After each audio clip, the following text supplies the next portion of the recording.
the financial growth has to be preceded by personal growth, right? You have to grow as an individual. And I had never experienced that before.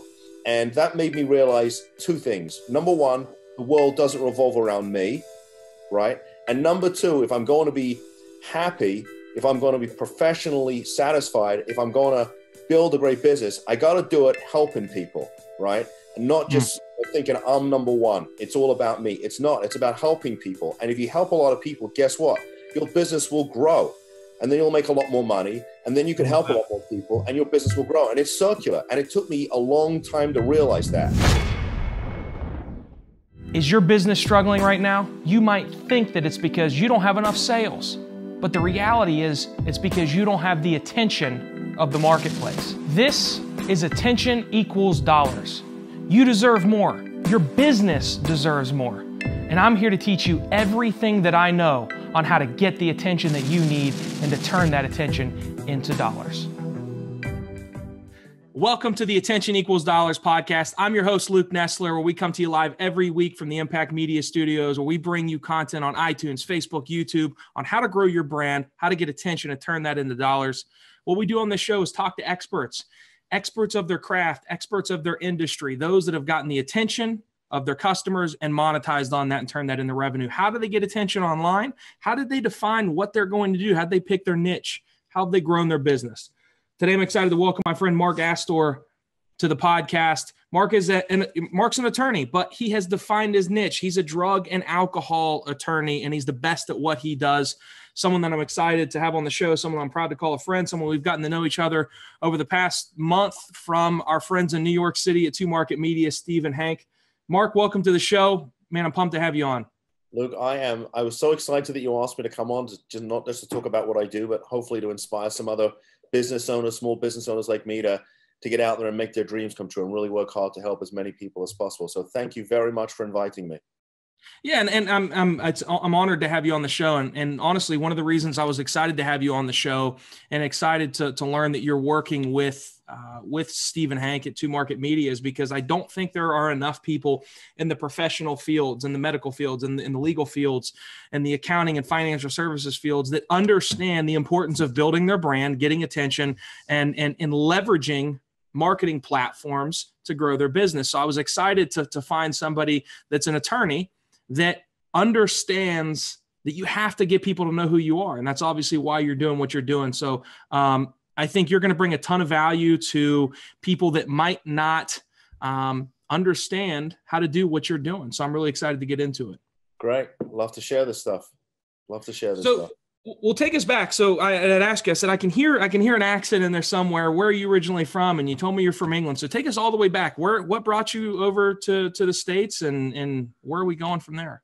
So my parents moved here in 1987. We had a condo here in South Florida in the early 80s. And, come the late 80s, my father and mother decided, it was time to make it a permanent move. So they'd actually planned to come over here in 88. In 87, about 6 months before the move was supposed to take place, I came over here for a little visit, which ended up becoming a permanent stay. And I reconnected with some old friends that I knew from when my parents had their condo. One of them was a very nice young lady who was, it turned out, was up at the University of Michigan. So I hadn't seen her in 5 years, but I went to visit her, fell in love with the girl and the school. I stayed at the school. She married somebody else, but I guess at the end of the day, it all worked out for the best because I'm proud to say I'm a Wolverine. So, I love it. That's awesome. So, what turned you on to going into the legal field? I got done with college. My father, I always like to think I come from humble beginnings. My father left school at 14. My mother left school at 16. So neither one of them had an education. And my father was sort of drummed in my head the idea of being a professional, and how important it was to have a craft and be good at it. And, he said to me, look, if you are a professional with a craft, you'll always be able to make a living. And so I got to the end of college, really didn't know what I wanted to do, and said, well, let's go to law school. So that's what I did. That was sort of the beginning of the journey. And it's been a long journey. It really has been a long journey. I'm 51 now, and I think this is this is probably the happiest I've been in my life. I'll tell you that. It's taken a while to get here. Yeah, I love that. Well, so I love the fact that I didn't realize your age. You look younger than 51. So that's good on you for that. That's what the single life will do for you. Yeah, here you go. But I don't waste it partying. I spend it working on my business. That's where I'm going with this. I love the fact that you're 51. I know a lot of people that shit when they're 30, they're talking about kicking back and retiring by the time they're in their 50s, and you're still pushing hard and grinding, and you want more for yourself. What is that? Is that something you've always had in you? Is that a learned trait? Yeah, I mean, I think it is. Something I learned the hard way. I wasted a lot of time and a lot of years. After I was finished being a prosecutor, I worked for my parents' family business for a long time. And I will tell you professionally, that was very unsatisfying. I wasn't a happy individual. I made a ton of money, but I wasn't happy. And then, when the economy went south and I was heavily invested in real estate and the stock market, and I lost just about everything, that frankly had been handed to me on a plate. And then my dad got sick and my father passed away, and there was no financial safety net there. I realized it was time to either, to put my big boy pants on and be a man and really go after what I wanted and do things that would make me happy and help a lot of people on the way. So, it took me time. And I really think that in life, if you don't experience some personal growth, at some point you're going to fall on your ass. You're going to fall on your rear end. I really believe that. And so I got my kick in the pants about 16 years ago when I got divorced, and that emotionally threw me sideways. So that was the beginning of my journey. That's what really, rattled my cage, as it were. I think what I'm hearing with you is something similar to what's fueled me. And you had mentioned before we got on the show, you said you've got to get comfortable being uncomfortable. And I think negative occurrences that have happened in my life have propelled me forward to wanting more and doing more. And I've gotten to a point now to where I am comfortable with things that make me uncomfortable, that, to be honest, that would make a lot of people quit. And you said multiple things that obviously put you in a state of uncomfort, but you've said it in a way that every time something negative has happened, you've used it as a jumping board to go to the next level. So talk to me about why you said that before we jumped on. You've got to get comfortable being uncomfortable, and how have you folded that into your daily life? So, I think I got that phrase, about 4 years ago. I worked for a company down here in South Florida that teaches lawyers the business side of the practice. Okay. Because in law school, they don't teach us anything about how to, get client number one through the door, sell them the right legal service, and build the business. And I think there's sort of this misnomer out there that every lawyer out there is making a ton of money. I'll tell you that's not true. They say the average lawyer makes between $50,000 and $60,000 a year and is struggling, right? And is not happy being a lawyer. And the occurrence of addiction, and the use of alcohol and drugs and mental illness in the legal profession is twice what it is for people who are not in the legal profession. So clearly lawyers are struggling with this. So I worked for this company. I learned about the business side of the practice, but more than that, what they really were, the foundation of what they did was personal growth. And what they believed was the financial growth has to be preceded by personal growth, right? You have to grow as an individual. And I had never experienced that before. And that made me realize two things. Number one, the world doesn't revolve around me, right? And number two, if I'm going to be happy, if I'm going to be professionally satisfied, if I'm going to build a great business, I got to do it helping people, right? And not just thinking I'm number one. It's all about me. It's not. It's about helping people. And if you help a lot of people, guess what? Your business will grow. And then you'll make a lot more money. And then you can help a lot more people and your business will grow. And it's circular. And it took me a long time to realize that. It really did. And that really has been, what got me moving in the right direction about 3 years ago. So, yeah, I mean, that's and critical. Well, I think growth, and this is starting to become something that's talked about more and more and more with entrepreneurs becoming personalities on the internet, but growth can't happen unless you put yourself into a state of discomfort. And, I relate it back to, I grew up, racing bicycles, playing football, working out, and your muscles can't grow unless you put yourself into a state of discomfort, unless you break down your muscle tissue. It's not comfortable, but they're not going to grow any other way. Right. Yeah. It's the same thing with your business, with yourself. If you want to go from $60,000 to $150,000, you can't do what you've always done. You've got to do something that scares the shit out of you, something that's going to put you in a state of discomfort, probably going to keep you up at night. But if you overcome adversity, if you overcome every hurdle that comes at you, you get better, you get stronger, you get more agile from that. And that's where the growth starts to come from. Would you agree with that, Mark? Absolutely. I mean, I'll give you an example. So we talk about Hank and Steve. Those guys got me doing a Facebook Live show. In fact, they've got me doing 2 now. One of them, I interview people, and I've done 3 of them now. Yesterday, I did the 3rd one, which was probably my best one. But I'll tell you, the first time I did one, it scared the living shit out of me. Right? I couldn't get the technology right. I didn't know how to do the interview. And for those people who are watching this, right? They see you and they say, "Oh, that looks easy. He's just asking him a few questions." I got to tell you, sitting in your seat is not easy. Let them go do it. It's not so easy. It looks easy because you're great at it. And you've obviously spent a lot of time doing it, but it's not easy. And I bet the first 10 times you did it, it was uncomfortable. But that's where the growth takes place. That's how you build your audience. That's how you build your business, and that's how you help a lot of people. Yeah. I'm glad you bring that up because, again, you're in a profession that a lot of people would relate back to, as being, well, that's he's got a real job, right? And people with real jobs, lawyers, we don't promote ourselves like that. Medical professionals, we don't promote ourselves like you crazy, entrepreneurs that are doing internet marketing. You're an attorney. You're doing the same type of content with the same thought process that I have. And I've got to get people to pay attention to me online because that's where they're consuming content. And a lot of people stop at, well, what do I do when I go live? What if I mess up? What if I stumble over my words? I'm nervous. I've never done it before. All that stuff you just said went through your head. And how do you get better at it? You get better at it by doing it. What made you start doing the live streams other than the fact that Steve and Hank made you do it? So I actually saw Hank at the 10X conference. This year or last year? The one in Vegas? This year. After I left that personal growth company, I really made a point of trying to listen to other folks. I think there's a proven way to be successful, right? There are people out there like Grant Cardone and, other individuals out there who have made it. And there's a certain path that they followed. So, I think you can learn from those, right? You can learn from those people. So I started listening to Grant Cardone. I think he's a really inspirational guy. And he started talking about the 10X conference. And I said, man, I'm not spending all that money to go to Vegas. And wouldn't you know it, we had Hurricane Irma that blew through South Florida. And on that specific day, Grant did this fire sale. And the price went from $2,500 to $795. And I was like, all right, I'm going.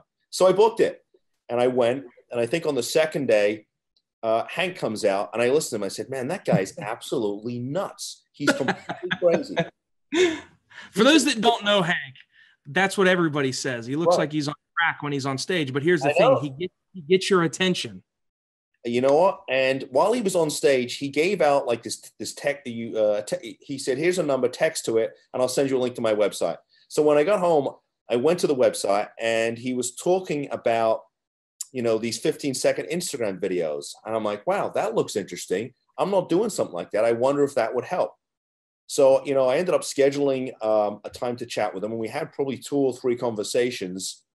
And, they really came up with what I thought was a good plan. And I was like, wow, there's a difference between just, posting stuff on social media and really being active on social media and working to cut through all the noise. In other words, I'm not just competing with other lawyers. I'm competing with everybody because everybody puts stuff out there. So I got to cut through the noise of everybody so people can hear my message. So they're like, hey, we want you to do a Facebook Live show. And the first time they said that, I said, oh my God, how the hell am I going to do that? But I'm like, well, it's either time to put up or shut up. So I put up and I started to do it. So this is where the growth takes place. This is it. Absolutely. Well, and I think that's something that it says a lot for you because there are a lot of people that they say, how the heck am I going to do that? Well, that means it's just not for me. Well, no, it is for you. Again, it's being comfortable with being uncomfortable. And look, I mean, your industry, everybody's industry is this way. Everything that we do is a commodity. Attorneys, there's 1,000 of them, right? What's the difference between, the guy that has his billboard on the left side of the road that's posed like this and the guy that has his billboard on the right side of the road that's posed like this? Nothing. Right? There actually is a difference, but that billboard is not telling you what makes him better than him. What you're doing that I would, be very comfortable saying that probably none of your competitors are doing this. You're doing something in a way that gives people an inside look at Mark. And we're going to get into your story right after this. Why are you the drug and alcohol attorney? Why are you the best? what are you like? Are you an asshole? Are you compassionate? Yeah, I'm a great guy, but I'll go to battle for you. I don't get that from a photo. I don't get that from a newspaper ad. I get that from consuming content to where I can learn about you. And what you're doing is that you're putting yourself out there in a way that none of your competitors are. You're differentiating yourself, and you're establishing what the real value proposition of using you is. And you're doing it because you're doing things that made you uncomfortable. And to be honest, you're probably still figuring out, but you're doing a great job at it. I am. Look, at the end of the day, it's about connecting with people. People want to do business with other people that they know, like, and trust. And if they don't get to know you, if they don't hear what your message is, if they don't see you, I mean, how do they ever get to that point where they're like, yeah, I need to call that person and talk with him about my problem and see if he has a solution for me. Yeah, 100%. Mark, what made you decide, look, I'm not gonna do the typical attorney thing. I'm picking a niche that honestly I haven't met or seen. We do work with a decent amount of lawyers. I haven't found somebody that does drug and alcohol and really promotes that as that's their thing. What made you decide to niche down, and why did you pick that niche? So the year I spent with the company down in Miami, after about a year there, I decided, I came to the conclusion it was time to do my own thing. And I had a chat with the founder of the company, and I said, look, I think it's time for me to open up my own practice. And he said, well, that sounds great. I'd like to help you. What do you want to do? And I said, well, I've always done criminal law. I was a prosecutor for many years. I've done defense work. I think that's what I'm going to do. And he said, well, that sounds great, but there's a million criminal defense lawyers out there. Is there anything else out there that might motivate you to get out of bed in the morning? And I said, well, I know this sounds a little odd, but I've noticed throughout my life, I'm surrounded by people who are in recovery. And he said, well, why don't you build your business helping those people? And I said, I can do that. He said, I don't know. You're a lawyer. Go figure it out. So I went online and I did a little research, and I realized that we had a statute here in Florida. It's called the Marchman Act. And what that does is it allows somebody to petition a court, ask the court to send their loved one to treatment. And I realized that not only was it a really, neat piece of legislation, a great statute, I realized there was only a couple of other lawyers even touching the subject. And I didn't feel that they were niched. And I felt like my experience in the criminal arena, not only with my courtroom experience, but the fact that most of the people in the criminal system are there because of addiction and mental illness, I felt the two of those things combined would really be great. And when I worked for this company, we really, used to talk to our clients, our lawyers, about niching down. Because if you don't niche down, one, it's very hard to get a message out there. And if you're, practicing what I call door law, taking anything that walks in through the door, who's your audience? Who are you marketing to? What's your message? So, the idea of niching down to help people that were already in my life, it was like, wow, it just struck an amazing chord with me. And I'm like, no one else is doing this. I bet I could help a ton of people. And by the way, we're in the middle of a massive opioid epidemic, and it started right here in South Florida, my back door. I bet I can help a ton of people and build a great business. Yeah. I love that. That's so it's a matter of that. We just did a podcast with Judge Graham, and it was all about picking the niche. And I don't want to have two podcasts about the same thing, but you just shed a different light on it to where it's, if you see a need in the marketplace for your skill and you attack that relentlessly, you're going to grow and you're going to scale as long as you're an expert in what you do, which you are. So, you could have gone and done what everybody else did, but then you're a dime a dozen. And maybe there are more people that are specializing in that niche, but you were one of the first movers. And you can proudly say that and position yourself as just that. And I feel that goes a long way. Would you agree with that? Yeah, it's great. I listened to an audiobook by Tim Grover. Tim Grover was Michael Jordan's personal trainer for 15 years. Oh, yeah. He's got an amazing book, From Good to Great to Unstoppable. And he talks about Michael's journey. And he compares him to Tiger Woods and Kobe Bryant. Those guys didn't just wake up one day and were the best at what they did. They really worked at it, and they worked at it relentlessly. Absolutely. And he talks about how important it is to be relentless and focused on being the best at one particular thing, really niching down. And when and when somebody needs somebody, who can, hit a 3-pointer, or who needs somebody who, can help them because their kid's addicted to drugs, you're the person they're going to call, because you're the guy that's the most focused, the most niched, and whose message is the clearest. And by niching down, you can accomplish that. If you're all over the place doing, this, that, and the other, I don't know. I mean, you're a jack of all trades and a master of none. Sure. Yeah, I completely agree with you. So let's talk about, so within that niche, what are some of the things that you did to build your business prior to getting into the digital space that got the attention of the marketplace? What were some of the things that you did? And then I want to talk about what are some of the things that you're doing now. We talked about Facebook Live, but I want to take a deeper dive.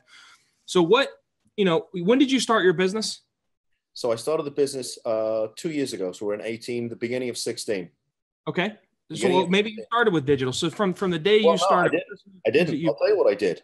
I started my business out of the local library here. Here in Boca Raton, we have a library that has free Wi-Fi. And that's where I started my business, because when I started my business, I was broke. I had no money. And I hadn't practiced in 5 years, and I'd never practiced alone. And so what I did was I went into the library with my laptop, and I think for the first 3 or 4 days, I put together a spreadsheet of every person I knew. I went on Facebook, all my contacts. I went through my phone, all my contacts. Power base. All my contacts. And I smiled and dialed. And I said, hey, I'm back in town, because I'd been living in California for 3 years. And they're like, who are you? You're practicing law? You still do that? I said, yeah, hey, listen, I'm back in town. Let's get together for coffee. And I kept doing that, and I kept doing it. And finally, somebody called me with a case. And then I had enough money to get like a little office. And then another case came in. And then I had money for a bigger office. And then I hired somebody to help me to do marketing. And so, it just sort of was a progression. The other thing that I really did was, because I was, working, sort of in the substance abuse field, was I started to get involved in my industry. I started to spend time with people who work in my industry. So, when a mom and dad comes to me, they typically ask me for a referral to a treatment center. I'm never going to send someone's kid to a treatment center that I haven't personally been to, that I haven't met the owners, that I haven't at least, done some kind of due diligence, met the therapist there. So I spent a lot of time the first at least 2 or 3 months just going around to treatment centers saying, hi, here's my card. This is what I do. What can I help you with? And, eventually by going to, meeting people in the industry, going to conventions, networking, I started to build a network of people who started to get to know me on a personal level and started to trust me. And eventually the phone started to ring a little bit more. Mm-hmm. It's interesting with me being, the digital marketing guy, Mark, I still do that to this day. So you're talking about smiling and dialing the people that you knew. So that obviously we call that your power base. And I still do that. It's interesting. I wish I had the sheet in here. We broke down the last 365 days where our deals came from. And I think it was 35%, really close to that number, came from my personal branding content. It was 20 some percent. I don't know if it's on this computer. I don't know the exact amount, but it came from my power base and my past and current and previous clients that referred me to other people. Right. So every single day I'm picking the phone up and talking to clients saying, hey, who do you know? Right. Yeah. I'm putting marketing content out, but I still use that technique that you're talking about to this day to get the attention of new customers. Do you as well? Is that something you continue to do? I do. And I also started to put out like a newsletter, as a way of just keeping in touch with old clients, old contacts, because, out of sight, out of mind. People don't hear from you for 6 months. They forget about you. So exactly. That's huge. I've got a list with, 1,500 people on there. I can't call all of them, but I know if I send out a newsletter or I do a video blog, because I have a few dollars now to do a video blog. So I'm a big shot. So I do a video blog. And, every 2 weeks I send them out a video blog and, top of mind awareness. I love it. Stuff like that. So what are some of the new things that you're doing now, Mark? So obviously you started to work with the guys at Two Market Media, which again, for those that don't know, they're a management company out of New York. They work with me. They work with Mark. They work with Grant Cardone, Steve Harvey. And they help people with different things. One of the things that they've helped you understand is getting up on digital. So now you're talking about Facebook Lives and some new things. What are you doing now digitally to get the attention of your customers? So a couple of things. I put money into a pay-per-click campaign. That seems to be helping. I went to, obviously I got the guys at Two Market Media, Steve and Hank, they've helped me put together a Facebook Live show, 2 Facebook Live shows now, because they got me doing one from the courthouse steps every Monday. I just did that the other day as well. That was rather, again, getting comfortable being uncomfortable. I was sweating bullets with that one. And as I was standing at the courthouse steps, I see a deputy walking past with a dog, and I'm like, oh God, here we go. I'm going to get sniffed and bitten. So, I'm doing that plus my podcast. God, what else am I doing? I've got my newsletter going out, and actually a lot of the other stuff I do, I try to do as much public speaking as I can. So, I get calls from Rotaries. Hey, will you come and talk to us at lunch? Yep, absolutely. When do you want me there? Connecting on a personal level. So, and I mean, anytime I can get an opportunity to speak, I will. I was on a local radio show here last night. I do one on a Saturday evening with a local celebrity down here. So, man, I just try to get out there as much as I can and talk about it. It's best I can. I mean, tomorrow night, right, where people are going out and partying and stuff, I'm going to a networking event with other people in the treatment industry because there might be a chance to drum up some business. Yep. I just don't have the time to play games anymore. I really don't. Man, we would be good friends if we were in the same town. We'd hang out a lot because I have the same mindset. You're always on. You're always on. And if you do go to something, fun related, when I go on vacation, I literally am always looking for something that I can go to where I can get exposure and meet somebody new. Right. So even when I do go to relax, I'm always on. I'm trying to get the attention of more people. I literally, and I don't know if you're to this point yet, but you will be.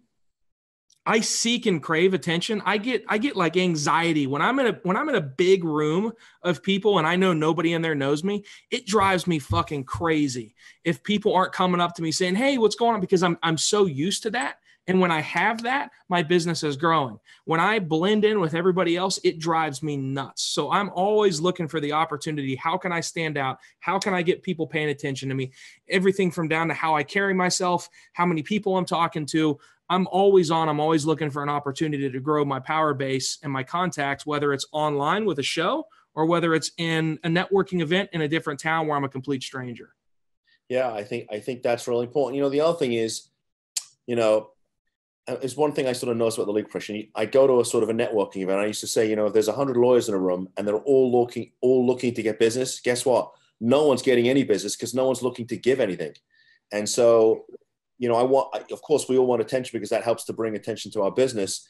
But I think the other part of growing as a business person, as an individual, and sort of the philosophy of the business is, when I meet people, I genuinely want to know what they do, right? How can I help them? Because it just may be that I can not only help them, but they may know somebody I can help them by taking just a little bit of time to find out, what they're doing, what they care about, why they get up in the morning, what drives them. I mean, I think that's just the way the universe works, right? You give love, you get a little back. If it's all about me, good luck building a business on me. Yeah, no, I agree. I completely agree. Well, Mark, what would be what's the biggest thing you've learned in the last 6 or 12 months as far as getting attention on your brand? The thing that you're like, holy shit, I've done this and man, this is cool. This has worked. What's that one thing that you could share with my audience? Well, I have to tell you, that's a really great question. I was discussing that with a friend of mine who does different types of marketing, not stuff I would do. And I said to him, what's the key to marketing? He said, well, it's a bit like marriage. Now, here's a guy who's been very successful at marriage as opposed to me who wasn't. He said, marketing is like marriage. It's something you got to keep working at or it fails. So I think that two things. One is you have to keep doing it. And I don't know if there's any one thing that works. I think it's a combination of things, right? It's my newsletter. It's my pay-per-click. It's my personal interaction. It's my Facebook Live. It's, connecting with, other great entrepreneurs like you. Yeah. And the other thing is, it's that, success is not a straight line, right? It's sort of, like this, it's up and down, up and down. And, there's that great scene, I think it's in Rocky 6, where Rocky is having this conversation with his kid. And he said, life's not about how hard you can hit. It's about how hard you can get hit and keep moving forward. And there are days where I'm like, man, this just isn't working. The phone's not ringing. What's going on? And, I say, okay, if the phone's not ringing, I got to step up my game because that means I'm not reaching enough people. So as opposed to sort of, retreating back into my shell, I'm like, okay, I'm not working hard enough. Time to step up my game. How else can I get out there to meet other people? Is there an event I can go to this tonight or on this weekend? So instead of going to the movies, I'm going to a networking event. So, I mean, you got to keep plugging at it. You got to keep working at it. And it just doesn't happen overnight. And as I think Grant Cardone said, if it's meant to be, it's up to me. Right? Yeah, I hear say, oh, it's not meant to be. But that's bullshit. Yeah. You're in control of everything. Yeah. Listen, you want to go on a date with that girl? Pick up the phone, right? Don't just stare. You want to help a bunch of people? Go out there and help a bunch of people. So Exactly. you got to make it happen, and you got to keep doing it, and it's got to be consistent.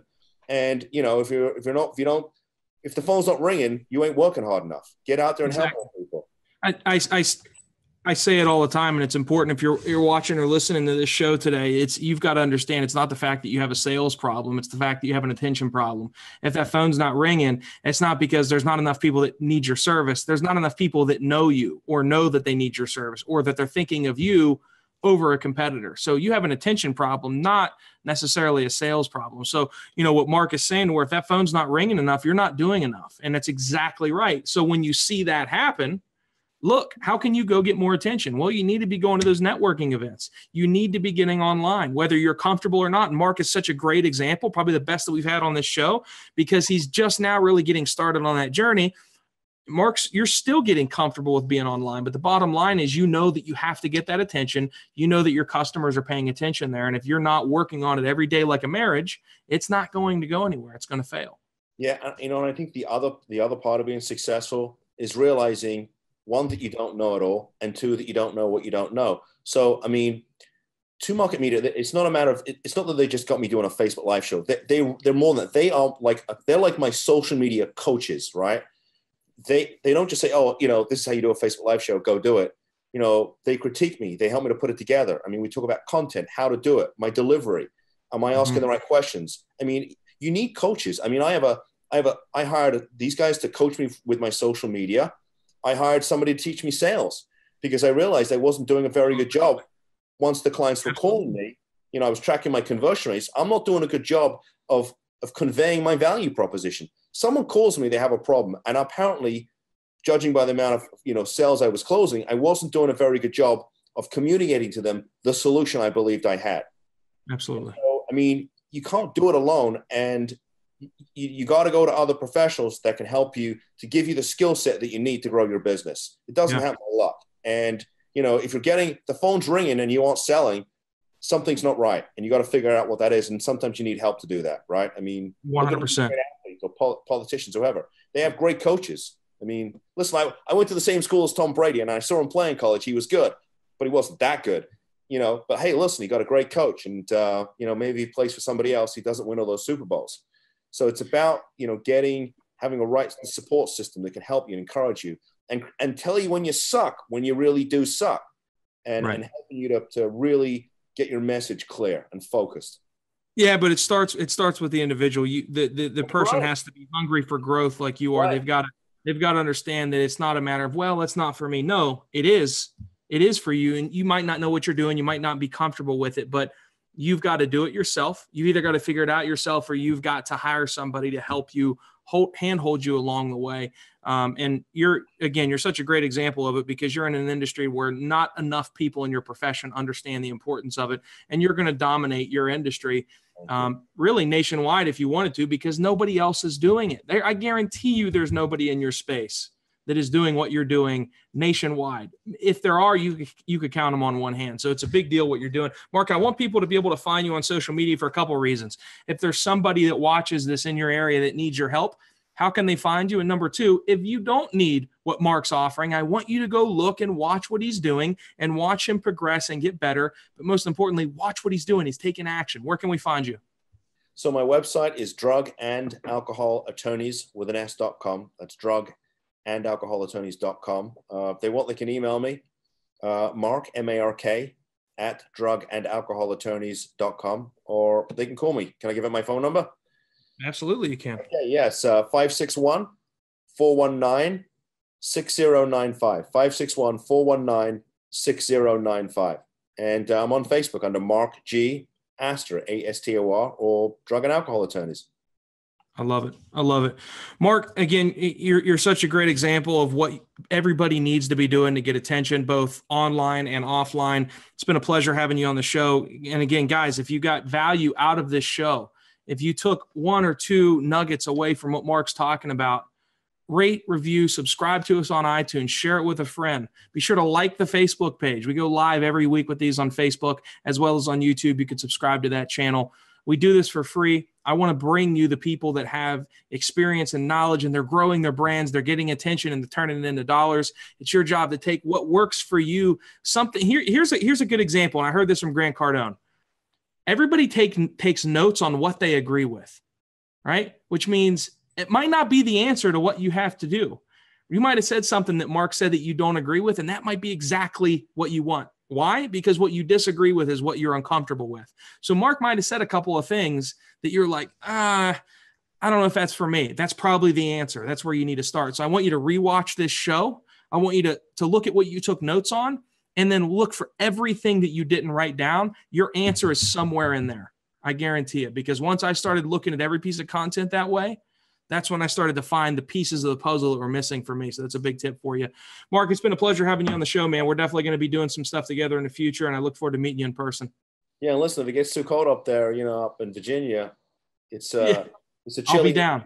It's a chilly 82 degrees down here in South Florida today. So come on down. Yeah, I was in Miami here recently for a Cardone event, and I'm gonna be in Miami not too long from now doing some stuff with Grant. So we need to carve out time. I'd like to come down and see you. I love that. Yeah, Grant's down here. He moved from California. Apparently, the governor, decided he wanted to rape all those good business people over the coals and whack up the taxes. And Grant said, "Well, I guess I'm going to Miami." See ya. Yeah. I'm trying to talk my wife into doing the same thing. Mark, hey, I look forward to talking to you again soon. Thank you for being on the show, and we'll catch up very soon. Thank you, my friend. Good to talk to you. Take care. Is your business struggling right now? You might think that it's because you don't have enough sales, but the reality is it's because you don't have the attention of the marketplace. This is attention equals dollars. You deserve more. Your business deserves more. And I'm here to teach you everything that I know on how to get the attention that you need and to turn that attention into dollars.